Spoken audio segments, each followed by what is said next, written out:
Amazon হলো আমাদের পৃথিবীর সবচেয়ে বড় এবং নির্জন এলাকা। এটি এতটাই বিশাল জঙ্গল যে আপনাকে যদি ঠিক এর মাঝখানে ছেড়ে দেওয়া হয় তবে জঙ্গল থেকে বাইরে বেরিয়ে আসতে আপনার প্রায় 472 দিন সময় লাগবে। আর এই দীর্ঘ যাত্রাপথে আপনার দেখা হবে এমন সব প্রাণীর সাথে যারা আকারে ছোট হোক বা বড়, সবাই এক একজন দুর্ধর্ষ ঘাতক। এদের মূল লক্ষ্যই হলো আপনাকে আক্রমণ করা, কারণ তারা সবাই অ্যামাজনের আদি বাসিন্দা। এখানকার একটি ছোট্ট পিঁপড়াও আপনার জীবন কেড়ে নেওয়ার জন্য যথেষ্ট। এই জঙ্গলটি পৃথিবীর প্রায় 55 লাখ বর্গ কিলোমিটার এলাকা জুড়ে বিস্তৃত। এর বিশালতা কল্পনা করতে গেলে বলা যায় এখানে বাংলাদেশের মতো 37টি দেশ, ভারতের মতো 2টি দেশ এবং দুবাইয়ের মতো 157টি দেশকে অনায়াসেই জায়গা দেওয়া যাবে। অ্যামাজন মোট 8টি দেশের সীমানা স্পর্শ করেছে, যার বিস্তৃতি কলম্বিয়া, গুয়ানা, ব্রাজিল, পেরু এবং বলিভিয়া পর্যন্ত। একটি বিষয় জানলে আপনি অবাক হবেন যে পৃথিবীর জীবগুলির বেঁচে থাকার জন্য প্রয়োজনীয় অক্সিজেনের 20% আসে এই অ্যামাজন জঙ্গল থেকে। প্রায় 40,000 প্রজাতির গাছপালায় ঘেরা এই জঙ্গলে প্রকৃতি একমাত্র রাজা, তাই এখানে যা কিছু ঘটে সবই প্রকৃতির রহস্যময় নিয়মে পরিচালিত হয়। আজকের এই আয়োজনে আমরা আপনাকে অ্যামাজন জঙ্গল সম্পর্কে এমন কিছু রহস্য জানাবো যা আগে হয়তো কখনো শোনেননি। এই জঙ্গল আসলে কত বড় এবং এখানে কোন কোন ঘাতক প্রাণী হাজার বছর ধরে রাজত্ব করছে তা জানতে হলে সম্পূর্ণ লেখাটি মন দিয়ে পড়ুন। যদিও অ্যামাজন রেইনফরেস্টের আয়তন 55 লাখ বর্গ কিলোমিটার, কিন্তু আপনি যদি এর সীমানা বরাবর হেঁটে যাওয়ার কথা ভাবেন তবে আপনাকে প্রায় 9,500 কিলোমিটার পথ পাড়ি দিতে হবে। সহজভাবে বললে মুম্বাই থেকে নিউ দিল্লি 7 বার এবং লন্ডন থেকে কার্ডিফ 51 বার যাতায়াত করলে যে দূরত্ব হয় এটি তার সমান। অ্যামাজনকে রেইন ফরেস্ট বলা হয় কারণ বছরে এমন একটি সপ্তাহও নেই যেখানে বৃষ্টি হয় না। এই জঙ্গল এতটাই ঘন যে গাছের ওপর বৃষ্টি পড়ার প্রায় 10 মিনিট পর সেই জল মাটিকে স্পর্শ করে। ঘন পাতালতা আর বিশাল সব গাছের কারণে দিনের বেলাতেও অ্যামাজন জঙ্গল রাতের মতো অন্ধকার থাকে, কারণ সূর্যের আলো মাটির কাছাকাছি পৌঁছাতে পারে না। প্রচুর বৃষ্টিপাত এবং এই ঘুটঘুটে অন্ধকারের কারণে এখানে এমন সব গাছপালা ও পশু পাখি বাস করে যা বিশ্বের অন্য কোথাও খুঁজে পাওয়া অসম্ভব। এই বিশাল অরণ্যে রয়েছে 40,000 প্রজাতির গাছপালা, 1,300 প্রজাতির পাখি, 2,200 প্রজাতির মাছ, 270 প্রজাতির স্তন্যপায়ী এবং 380 প্রজাতির অদ্ভুত ভয়ঙ্কর সরীসৃপ। আর যদি বিষাক্ত ক্ষুদ্র প্রাণীর কথা বলা হয় তবে এখানে 25 লক্ষেরও বেশি আলাদা আলাদা প্রজাতির পোকামাকড় রয়েছে। এই জঙ্গল বাইরে থেকে যতটা সুন্দর, এর ভেতরটা ঠিক ততটাই ভয়ঙ্কর, কারণ এখানে যে কোনো সময় যে কোনো কিছু ঘটে যেতে পারে। এখানকার ছোট বড় প্রাণীরা আপনার ধারণার চেয়েও অনেক বেশি হিংস্র। যদি কোনো মানুষ ভুল করেও এই জঙ্গলের গভীরে প্রবেশ করে তবে প্রথমেই তার দেখা হতে পারে গ্রিন অ্যানাকন্ডার সাথে। এটি পৃথিবীর সবথেকে লম্বা এবং ভয়ঙ্কর সাপের প্রজাতি। এক একটি অ্যানাকন্ডা প্রায় 33 ফুট লম্বা এবং 250 কেজি ওজনের হয়ে থাকে। এই সাপের সবথেকে ভীতিজনক দিক হলো এটি নিজের শরীরের চেয়েও বড় প্রাণীকে আস্ত গিলে ফেলতে পারে। অ্যামাজন জঙ্গলে ঠিক কত লক্ষ এমন সাপ আছে তা আজও কেউ সঠিকভাবে নির্ণয় করতে পারেনি। এছাড়াও এখানে অ্যানাকন্ডার পাশাপাশি কোবরা এবং পাইথনের মতো আরও অনেক বিষধর সাপের দেখা মেলে।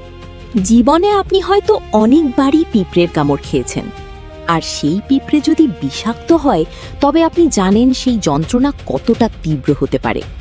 কিন্তু অ্যামাজন জঙ্গলে এমন এক ধরনের পিঁপড়ে পাওয়া যায় যার কামড়ের যন্ত্রণা সহ্য করা অসম্ভব। এদের বলা হয় বুলেট অ্যান্ট। এই পিঁপড়েগুলো তাদের শরীরের ভেতরে তীব্র বিষ বহন করে এবং এগুলোই পৃথিবীর সবচেয়ে বড় প্রজাতির পিঁপড়ে, যা প্রায় 4 সেন্টিমিটার পর্যন্ত লম্বা হয়। অসাবধানতাবশত এই পিঁপড়ে যদি কোনো মানুষকে কামড় দেয় তবে তাকে অবর্ণনীয় যন্ত্রণা ভোগ করতে হয়, এমনকি মানুষের মৃত্যু পর্যন্ত হতে পারে। একে বুলেট অ্যান্ট বলার কারণ হলো আজ পর্যন্ত যারা এই পিঁপড়ের কামড় খেয়েছেন তারা এই যন্ত্রণাকে সরাসরি বন্দুকের গুলির আঘাতের সাথে তুলনা করেছেন। কামড়ের স্থানে মনে হয় যেন জ্যান্ত কোনো আগুনের গুলি ঢুকে পড়েছে।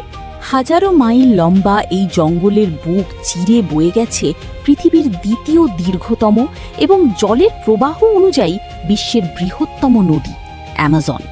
এই নদীর দৈর্ঘ্য প্রায় ৬,৮৪০ কিলোমিটার। পুরো জঙ্গলে সারা বছর যে পরিমাণ বৃষ্টিপাত হয় তার সিংহভাগ জল এই নদীর মাধ্যমেই সমুদ্রে গিয়ে মিশে। প্রায় ৩২৯ ফুট গভীর এই নদীতে বাস করে হাজার হাজার ভয়ঙ্কর কুমির, যারা নিজেদের খিদে মেটানোর জন্য যে কোনো পর্যায়ে যেতে পারে। আপনি জানলে অবাক হবেন যে অ্যামাজন নদী দিয়ে প্রতি সেকেন্ডে ২,১৯,০০০ কিউবিক মিটার জল প্রবাহিত হয়। এই জলের পরিমাণ আপনি একটি উদাহরণের মাধ্যমে অনুমান করতে পারেন। মিশরের বিখ্যাত সিটি স্টার শামুল শেখ, যা পৃথিবীর অন্যতম বড় সুইমিং পুল, অ্যামাজন নদীর জল দিয়ে সেটি পূর্ণ করতে মাত্র ১ সেকেন্ড সময় লাগবে। অ্যামাজন নদী থেকে প্রতিদিন যে পরিমাণ জল সমুদ্রে গিয়ে পড়ে তা বিশ্বের অন্য ৪০টি নদীর মোট জলের সমান। অর্থাৎ এই একটি নদীর জলই ৪০টি নদীর সমান শক্তি রাখে। মানুষের আনাগোনা কম হওয়ায় আমাজন নদীতে এমন কিছু দুর্লভ প্রজাতির প্রাণী দেখা যায় যা পৃথিবীর অন্য কোথাও মেলাভার। এদের মধ্যে অন্যতম হল পিঙ্ক ডলফিন। প্রায় ৯ ফুট লম্বা এবং ২০০ কেজি ওজনের এই ডলফিনগুলো সাধারণ ডলফিনের চেয়ে অনেক বেশি দ্রুতগামী এবং বুদ্ধিমান। এদের মস্তিষ্কের গঠন বেশ উন্নত। সাধারণত ডলফিন মানুষের সাথে বন্ধুসুলভ আচরণ করলেও আমাজন নদীর এই বিশেষ ডলফিনগুলো মাঝে মধ্যে মানুষের উপর আক্রমণ করে থাকে। বিজ্ঞানীদের মতে গত ২,৮০০ বছর ধরে এই নদীতে এক অদ্ভুত মাছ বসবাস করছে, যাকে আমরা ইলেকট্রিক ইল নামে চিনি। এই মাছের বিশেষত্ব হল এরা শিকার ধরার জন্য শরীর থেকে উচ্চ মাত্রার বিদ্যুৎ প্রবাহিত করে। এখন পর্যন্ত আমাজনের ইলেকট্রিক ইলের শরীরে সর্বোচ্চ ৮৬০ ভোল্ট পর্যন্ত বিদ্যুৎ রেকর্ড করা হয়েছে। এমনও অনেক ঘটনা ঘটেছে যেখানে এই মাছের হাই ভোল্টেজ শকে মানুষের মৃত্যু হয়েছে। শুধু মানুষ নয়, এরা নিজেদের শরীরের তুলনায় ১০০ গুণ বেশি ওজনের প্রাণীর উপরও হামলা করতে পারে। এদের সামনে যেই আসুক না কেন, একটি বৈদ্যুতিক ঝটকাই তাকে নিমিষেই শেষ করে দেওয়ার জন্য যথেষ্ট। বিশেষজ্ঞদের মতে এই ৮৬০ ভোল্টের শক যে কোনো প্রাণীর নার্ভাস সিস্টেমকে মুহূর্তের মধ্যেই অচল করে দিতে পারে। মার্টিন স্ট্রেলে নামের একজন ম্যারাথন সাঁতারু এই পুরো আমাজন নদী সাঁতরে পার করেছিলেন। হ্যাঁ, সেই একই ভয়ঙ্কর আমাজন নদী যেখানে হাজার হাজার রক্তপিপাসু কুমির, ইলেকট্রিক ইল এবং দানবীয় সব সাপের বসবাস। কিন্তু মার্টিন কিভাবে এই মরণ ফাঁদ পাড়ি দিয়ে বিশ্ব রেকর্ড গড়লেন? ২০০৭ সালে তিনি এই অসাধ্য সাধনের জন্য আমাজন নদীকে বেছে নেন এবং মাত্র ৬৬ দিনের মধ্যে পুরো নদীটি সাঁতরে পার করেন। তিনি প্রতিদিন একটানা ১০ ঘন্টা আমাজন নদীতে সাঁতার কাটতেন এবং বাকি সময়টা তীরের কাছাকাছি বিশ্রাম নিতেন। মার্টিনের ভাষ্যমতে এই ভয়ঙ্কর প্রাণীদের হাত থেকে বাঁচতে হলে তাদের নজর অন্যদিকে ঘুরিয়ে রাখা জরুরি ছিল। তাই তার সাথে থাকা বিশেষ দলটি নদীর তীরের আশেপাশে মাংসের টুকরো ছিটিয়ে দিত, যাতে হিংস্র প্রাণীরা সেই খাবারের দিকে আকৃষ্ট হয় এবং মার্টিন নিরাপদে তার পথ অতিক্রম করতে পারেন। অ্যামাজন জঙ্গলে এমন একটি রহস্যময় নদী রয়েছে যার জল সবসময় টকবক করে ফুটছে। প্রায় ৬.৫ কিলোমিটার দীর্ঘ এই নদীটি আমাজনের পেরু অংশে অবস্থিত। নদীটি থেকে সবসময় গরম ধোঁয়া নির্গত হয় এবং এর জলের তাপমাত্রা ৯০ থেকে ১০০ ডিগ্রি সেলসিয়াস পর্যন্ত থাকে।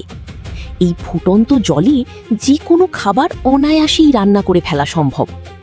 পুরো বছর জুড়েই এই নদীর জল এভাবে ফুটতে থাকে, কিন্তু এর প্রকৃত কারণ কি তা আজও রহস্যের আড়ালে রয়ে গেছে। কেউ জানে না মাটির গভীর থেকে কিভাবে এই জল সারাক্ষণ উত্তপ্ত থাকে। ভয়ঙ্কর এই আমাজন জঙ্গল জুড়ে প্রায় ৬০০টি আদিবাসী জনগোষ্ঠীর বসবাস।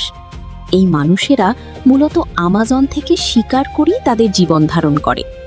এদের মধ্যে এমন কিছু রহস্যময় গোষ্ঠী রয়েছে যারা আজ পর্যন্ত বাইরের আধুনিক সভ্য জগতের সাথে কোনো যোগাযোগ রাখেনি।